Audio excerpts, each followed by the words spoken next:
राज ठाकरे यांना पोलिसांनी ताब्यात घेतलं पाहिजे। आज झालेल्या हल्ल्याला राज ठाकरे जबाबदार, राष्ट्रवादी काँग्रेसचे प्रवक्ते उमेश पाटलांनी टीका केली। आज मिटकरींवर हल्ला केला, उद्या गृहमंत्र्यावर करतील। राडा संस्कृतीमुळे राज ठाकरेंना लोक सत्ता देत नाहीत असंही पाटील यांनी म्हटलं।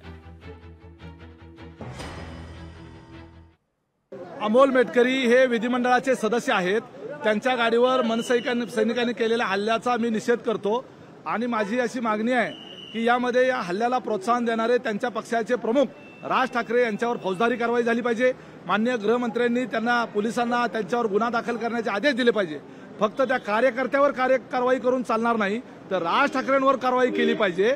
आमदारावर आज हल्ला होतो, उद्या हे मनसैनिक हे उद्या गृहमंत्र्यावर हल्ला करतील, मुख्यमंत्र्यावर हल्ला करतील आणि उद्या जर यांचे हे म्हणतात की आता आम्ही सत्तेत येणार, आमदारांना निवडून दिल्यानंतर यांचे आमदार विधानसभेमध्ये यापूर्वी देखील हल्ला अध्यक्षावर केलेला बघितलेला आहे। त्यामुळे असे राडा संस्कृतीचे लोक जे आहेत, म्हणूनच त्यांना लोक सत्ता देत नाहीत। लोकशाही मराठी ऐका, पहा, जागरूक रहा।